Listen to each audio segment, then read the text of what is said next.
Assalamualaikum warahmatullahi wabarakatuh.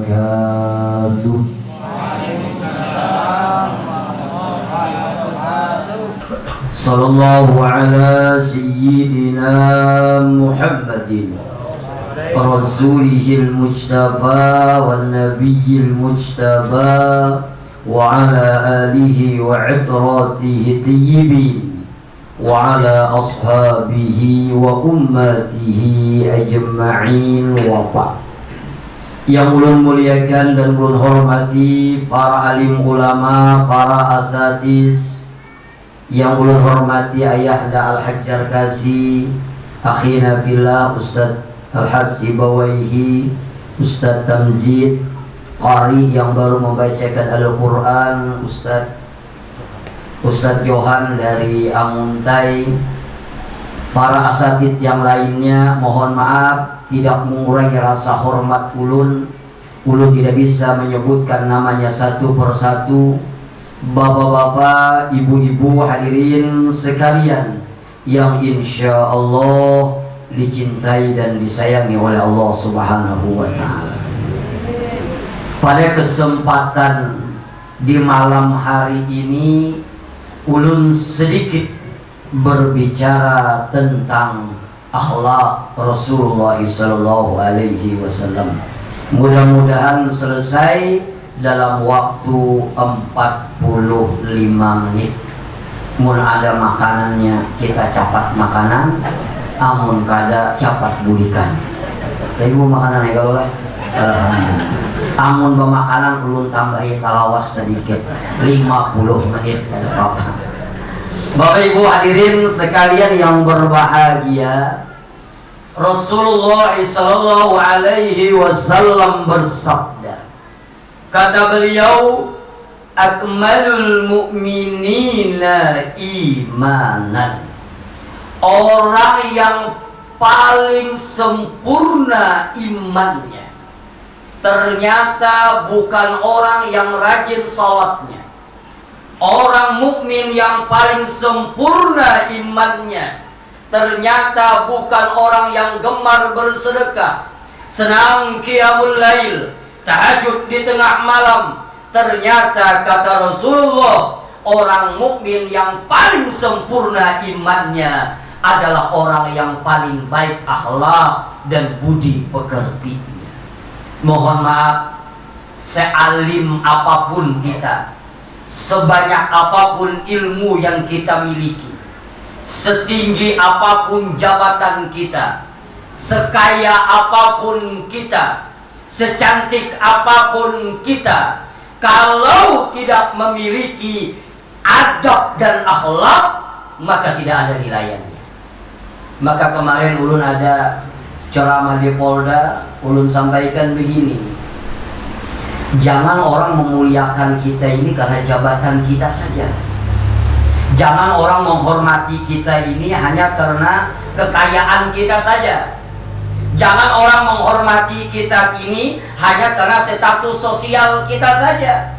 Kalau orang menghormati kita hanya karena jabatan kita, selesai daripada jabatan, tidak ada harganya lagi. Benar atau tidak? Jangan orang menghormati kita hanya karena kekayaan kita, selesai daripada kekayaan, tidak ada harganya lagi kita. Tapi kalau orang menghormati kita karena akhlak dan budi pekerti kita, kapanpun, dimanapun, bahkan tatkala meninggal dunia pun, nama kita masih disebut dan dimuliakan orang lain. Kenapa? Karena akhlak dan budi pekerti. Jujur ya? Jangan orang hormat lawan kita karena jabatannya di hadapan, iya pak, siap pak, inggih pak, bapak ibu paling beri muar gitu. Benar, karena tidak ada akhlak.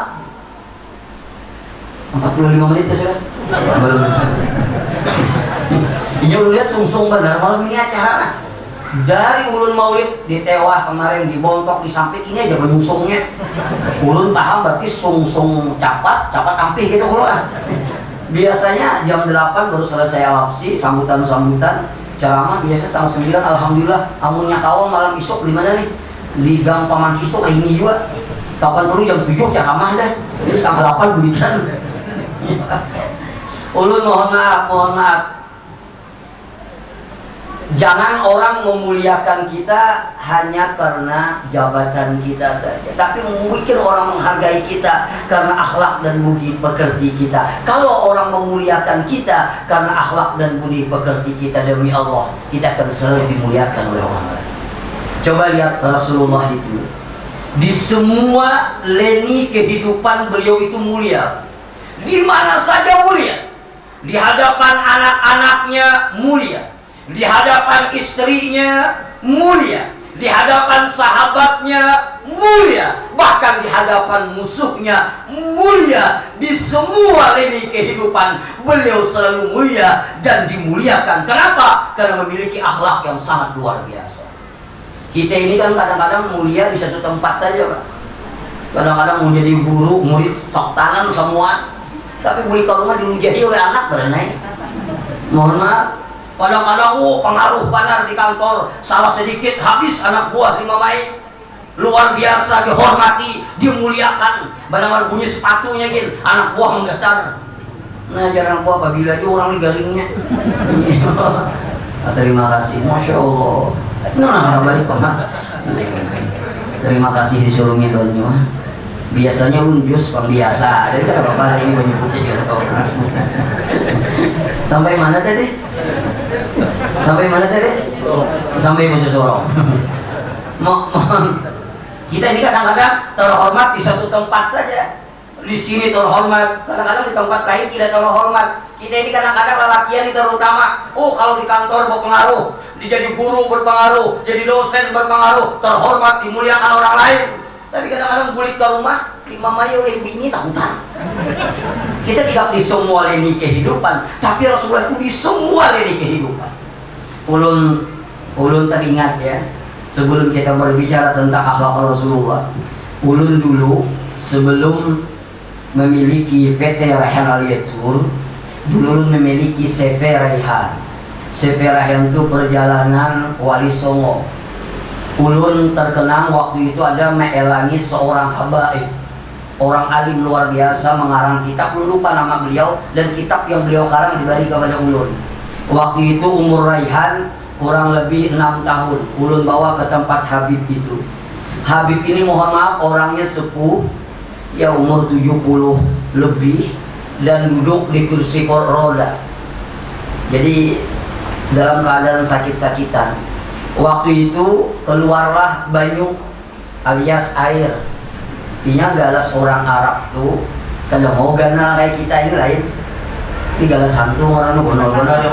Kalau orang Arab tuh galasnya halus saja. Halus tuh Bang, kali pemikirannya. Jadi halus, ini bisa gawah, bisa syai, bisa kopi, bisa teh, tapi panas benar. Cuma mau ini dibontok menyurungi tamu galas halus yang kayak ini, padahal orang pamalar kita. Karena bisa lawan galas-galasnya bisa ditabuk nih. Halus benar. Jadi mohon maaf, waktu itu karena beliau di kursi roda, ulun ini bisa-bisa karena melihat sini di kursi roda, beristilah ulun mendatangi banyu untuk mengambil galasnya, nak menuangkan apa jasidin bahasa Arab. Ikam gak dosa repot, ikam tamuku, maka aku wajib memuliakan ikam.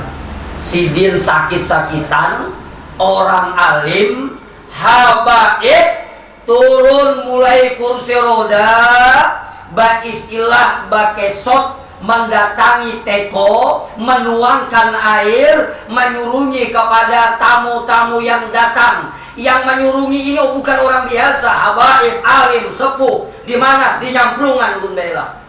Beliau beristilah menyurungi banyu lusin berucap, ujar sidin, sealim apapun seseorang, sebesar apapun imamahnya. Tahu apa yang imamah itu lah? Enggak ada tahu apa, padahal ada tahu yang dia. Tahu ada imamah lah. Bulan sebesar sealim apapun seseorang, sebesar apapun imamahnya bulang seseorang. Karena dulu kan bulang ini menunjukkan kealiman seseorang, adat kita ya.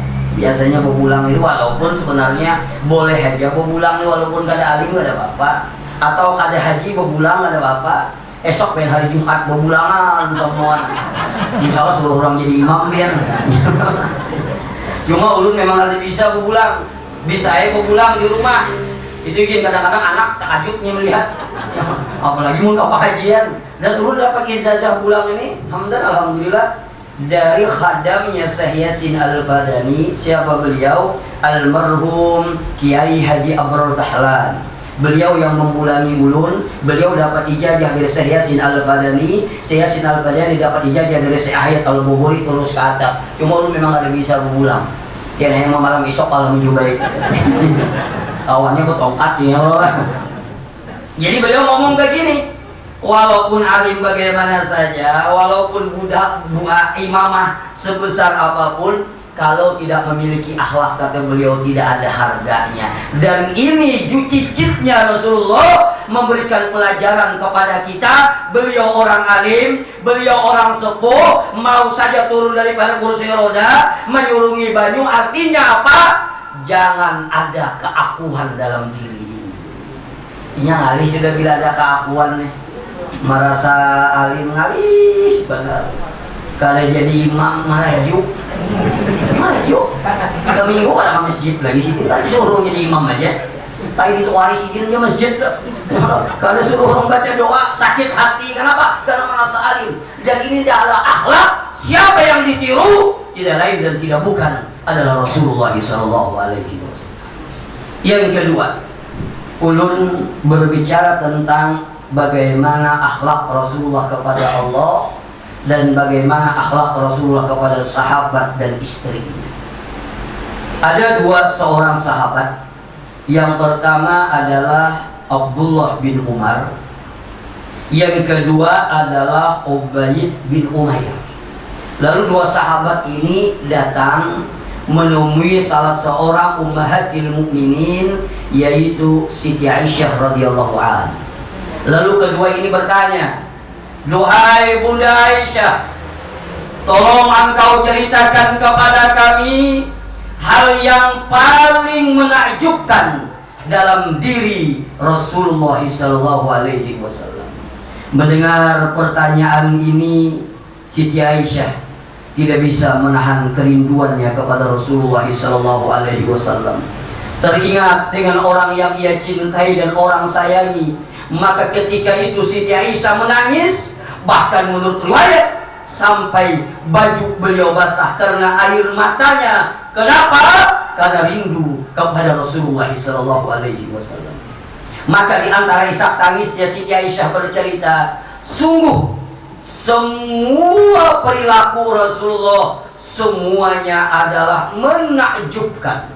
Tapi saya ingin menyampaikan di antara yang menakjubkan dari semua yang menakjubkan perilaku Rasulullah SAW. Pada suatu saat kata Siti Aisyah, tatkala aku telah berbaring dengan Rasulullah, kulitku sudah bersentuhan dengan kulitnya Rasulullah. Ketika itu Rasulullah minta izin kepadaku untuk bermunajat kepada Allah Subhanahu wa ta'ala. Lalu kusaksikan, kata Siti Aisyah, Rasulullah mengambil air wudu, bermunajat kepada Allah begitu lama dalam keadaan menangis. Beliau berdiri lama, salat dalam keadaan menangis. Beliau sujudnya pun begitu lama dalam keadaan menangis. Dan kusaksikan, kata Siti Aisyah, tatkala beliau selesai salat, beliau berbaring ke sebelah kanan dan air mata suci beliau jatuh ke tempat sujud beliau. Maka ketika itu Bilal bin Rabah datang ingin membangunkan Rasulullah. Kata Bilal bin Rabah, "Bangun ya Rasulullah." Setelah dia mengucapkan bangun ya Rasulullah, ternyata dia lihat orang yang ia cintai dalam keadaan menangis. Bilal pun ikut menangis. Maka di antara isak tangisnya Bilal berkata, "Lima tabki ya Rasulullah, lima tabki ya Rasulullah." Apa yang menyebabkan engkau menangis wahai Rasulullah? Bukankah dosa engkau yang dulu dan yang akan datang telah diampuni oleh Allah? Bukankah engkau orang yang dijamin masuk ke dalam surga? Engkau orang yang paling mulia makhluk. Apa dijawab oleh Rasulullah? Apalah aku abdan syakura, tidakkah aku menjadi hamba yang pandai bersyukur? Subhanallah, orang yang dijamin masuk ke dalam surga, diampuni dosanya dulu dan yang akan datang, tapi setiap malam bermunajat kepada Allah dalam keadaan menangis, sujudnya dalam keadaan menangis, bahkan menurut riwayat sampai kaki beliau bengkak. Kenapa? Begitu panjangnya ayat yang dibaca di tengah malam. Inilah yang dikatakan kanu qalilan minal laili ma yahjaun. Orang yang benar-benar bertakwa kepada Allah adalah orang yang sedikit tidurnya di waktu malam. Siapakah mereka? Salah satunya adalah Rasulullah sallallahu alaihi wasallam. Inilah akhlak Rasulullah kepada Allah. Dari ini pelajaran bagi kita semua, Pak. Apa pelajarannya? Ternyata tengah malam adalah waktu yang sangat istimewa. Makanya di dalam kitab Fawaidul Mukhtar, ada 4 waktu yang sangat istimewa. Dan 4 waktu ini bisa menutupi kekurangan-kekurangan kita masa lalu apabila pian bisa menggunakan 4 waktu ini. Yang dahulu rancak tak tinggal sembahyang karena kesibukan bacari wayah ini Pak masih hai. Bahari rancak tak tinggal sembahyang, bahari rancak kalalayahan sembahyang, bahari rancak tak tinggal puasa, bahari rancak mengerjakan maksiat. Lalu apabila dia bisa menggunakan 4 waktu ini dalam kitab Fawaidul Mukhtar, maka bisa menutupi kekurangan-kekurangan kita masa lalu. Bahkan 1 rakaat nilainya sama 40 tahun di waktu yang lain. Apa itu? Yang pertama adalah nisful lail, 1/3 malam. Inilah yang dikatakan alaikum biqiyamil lail. Hendaklah engkau bangun tengah malam. Fa innahu da'bus salihin. Itu adalah adabnya orang-orang saleh, para nabi, para rasul, aulia Allah, orang-orang yang dekat dengan Allah, tidak pernah meninggalkan salat malam walaupun hanya 2 rakaat saja. Mengkada kawa 12 rakaat sebelum subuh barang bangun. Kita subuh jam berapa? Jam berapa subuh? Jam berapa? Jam 3.43 lah. Alhamdulillah sebelum jam 4. Kalau di Palangkaraya jam 3.47. Agak terlambat 4 menit. Tahu mengubah sudah 3 hari dia meninggalkan Palangkaraya. Tapi mohon maaf, ada juga kawan ulun hanya rela tobat. Mohon maaf. Jadi ulun telepon kadang-kadang sudah sembahyang lah. Alhamdulillah Ustaz ulun hari ini bangun sungsung dia. Jam berapa Jul? 5:30 disungsung di sini 5:30 gitu. Alhamdulillah kalau dikiranya kalau sudah masih keisukan gitu tuh. Ayo muninya subuh jam 3.43 munnya kau bangun jam 3:30 barang aja 2 rakaat aja, tutup dengan witir 1 rakaat. Kenapa? Karena ini adalah waktu yang istimewa. Bahkan kata ulama, orang yang mampu bangun tengah malam alamatu hubbillah, tanda dicintai oleh Allah.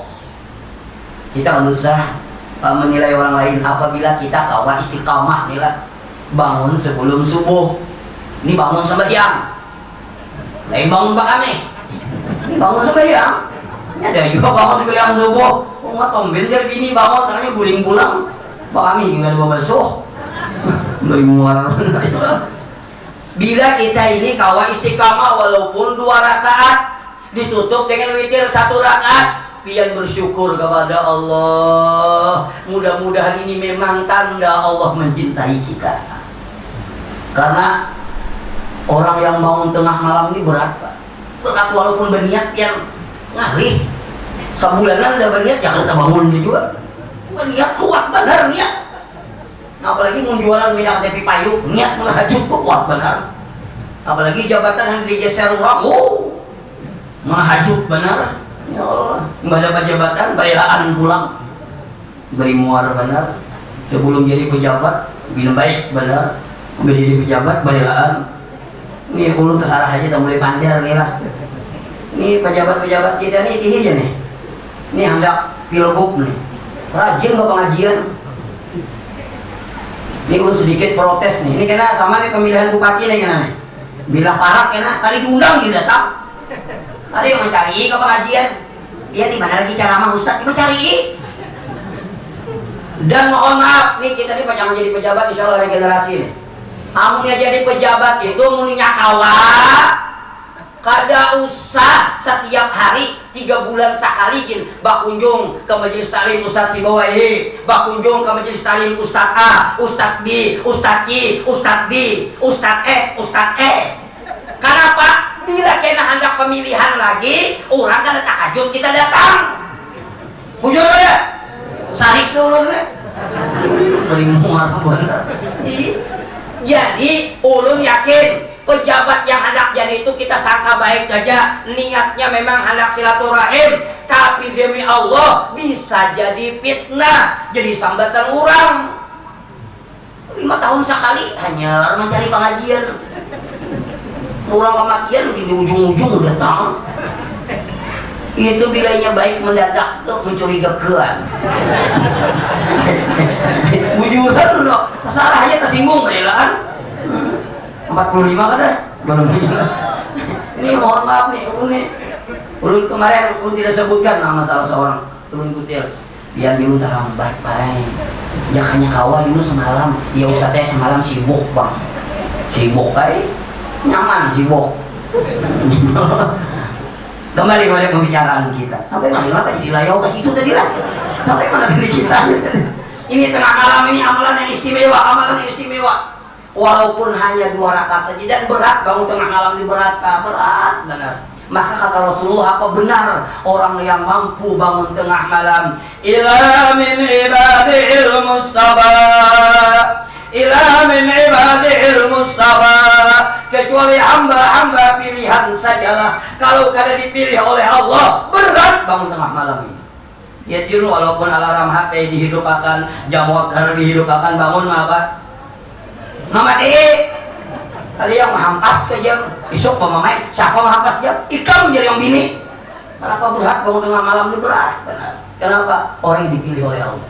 Ini waktu yang sangat istimewa. Yang kedua, waktu yang istimewanya agak berat juga. Apa waktu istimewa adalah wabak dal fajar dalam kitab Qawaidul Muhtah. Apa wabak dal fajar? Setelah fajar habis sembahyang subuh tuh nah itu waktu yang istimewa benar. Oh Bu, masih hidup? Alhamdulillah. Bu, habis sembahyang subuh itu waktu yang istimewa. Jangan habis sembahyang subuh aur guring lah.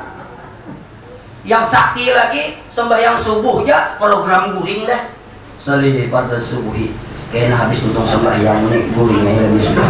Allah, aduh, belum lagi salah kata guring dah. Ya Allah, apalagi mau ibu-ibu, tapi lain ibu-ibu bontok, alang karaya. Kalau bontok, kurang lebih aja. Kadang-kadang mau ibu-ibu nih, ya Allah, lawan mukana-mukananya dibawa guring. Lawan mukana-mukananya hancur, Yasin talincai. Padahal waktu habis sembahyang subuh ini waktu istimewa. Amunnya kawa, jangan berdiri dulu. Jangan bangun dulu dari tempat duduknya, jangan guring dahulu. Amun kada selesai salat isyraq. Kapan salat syuruk atau salat isyraq? Itu jam 5:04. Sekarang sudah isyraq, habisnya guring lagi. Tapi jangan dibawa. Tapi Ustaznya ngantuk. Ini dasarnya biar bila guring habis sembahyang subuh itu ini dasar langganan. Ini menuntut harusnya amalan Sirajul Bantah. Guring mah yang memberi mual bewirit di guring kalapasan tasbihan saking khusyuknya sampai kasih Sidratul Muntaha hilang tasbih gugur. Ada lagi yang di Pamangkih, mohon maaf kalau hari Jumat tuh ada kakawanan di Pamangkih bilanya sembahyang tuh nah terus saya pengen matur kamera kasihan beres sunat jalan sunatnya yang sembahyangnya Akbar sembahyang.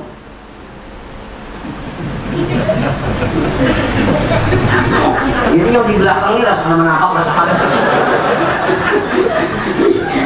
Sembahyangnya guring, melalain juga sampai benar. Jangan, inya sama biar guring ini mohon maaf.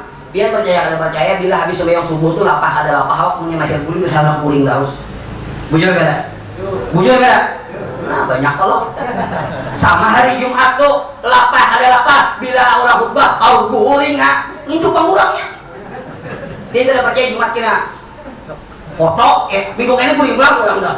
Ini memang langganan bila orang mulai alhamdulillah nah matur dah kawan. Ya juga yang memberi muar itu nyata-nyata tak guring babai digarak bisa babacaan akal kalui juga ada guring lah naik. Ayo harus punya amalia rutin. Amalia itu nilainya dibaca maunahnya kada wayah ini pang 5 tahun, 10 tahun diberikan kemudahan, diberikan kelapangan, rezeki lancar, istiqamah habis bayang subuh. Apakah dibaca? Yang masyhur aja Ratibul Haddad kah, Ratibul Atas kah, atau tarikat Samaniyah kah, atau Hijib Baha, Hijib Auta, Hijib Bayumi, Hijib Nasr. Ada di amalan menunggu waktu isya. Kenapa? Waktu istimewa sekali. Yang ketiga waktu yang istimewa adalah waqablal ghurub, sebelum maghrib.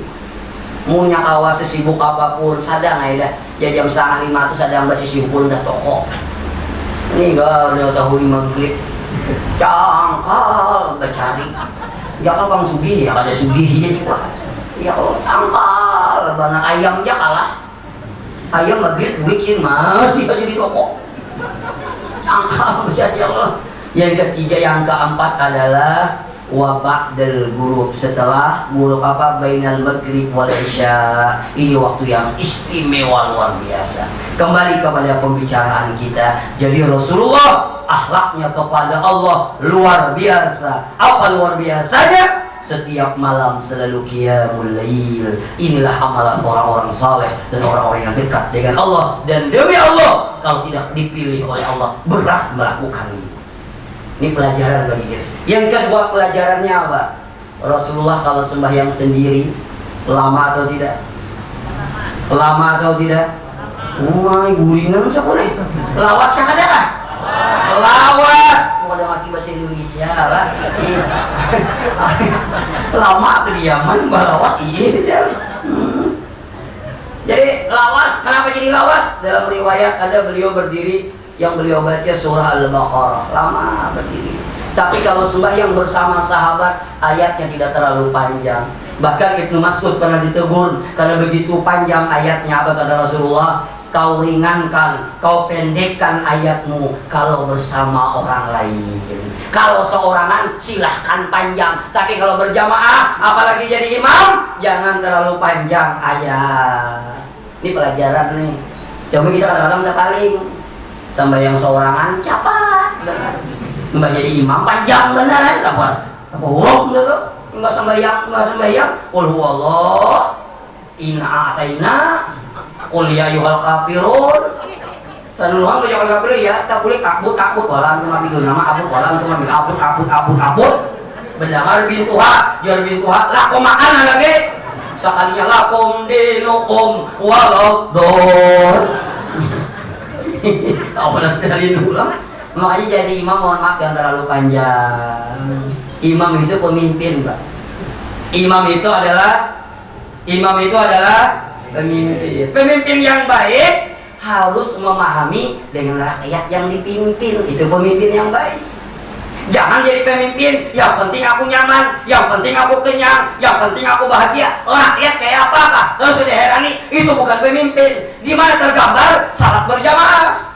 Imam yang bagus memahami keadaan makmum. Apalagi mau jadi imam di pasar. Ayatnya jangan terlalu panjang. Orang memikirkan tagihan, memikirkan langganan. Apalagi di pasar ada yang asam urat aja hanya stroke, berdirinya menggetar-getar, hantam pian baca Ar-Rahman. Kayak apa sini nggak ada bawa mamai, bungul bergar imam di sini. Ya terlalu panjang, saking kepanjangan ayat sampai maitihi jumlah saldo, stroke sampai struktur masjid mulai ketua sekretaris bendahara dibacai oleh makmum, kada jual rukuk, terakhir jumlah saldo hanya rukuk. Apa panjangannya Allah? Pemamai jangan terlalu panjang. sedang-sedang aja. Rasulullah apa?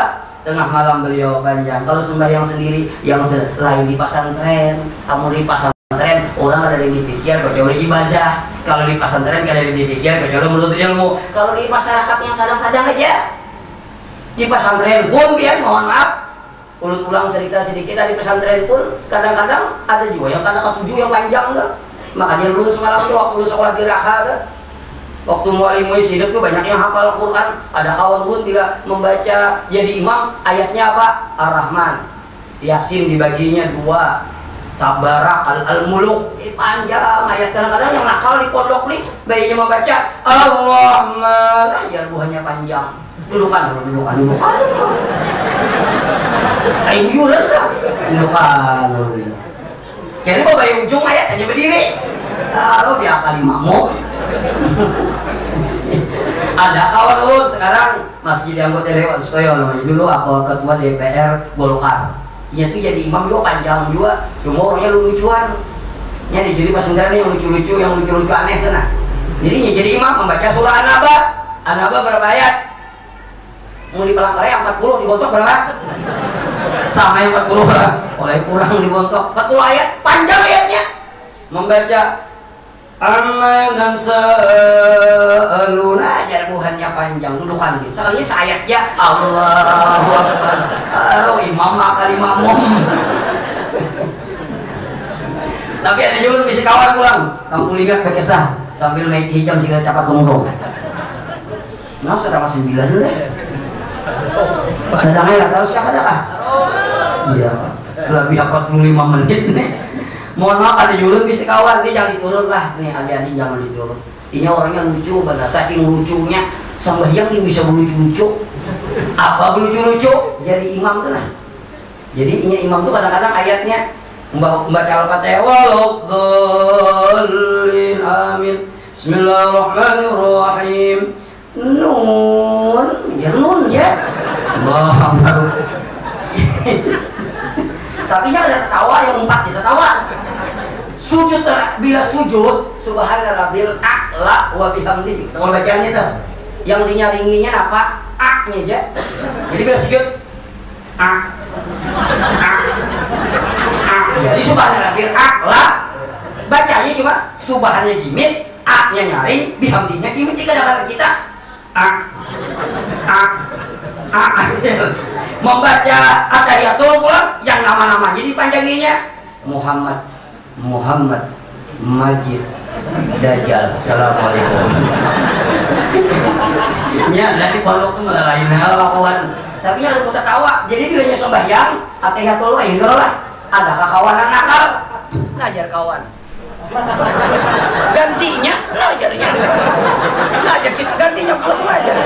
Tapi biar orangnya ada tertawa, kita aja lucu tertawa. Cuma itu jangan dituruti lah. jadi jangan terlalu panjang ayatnya.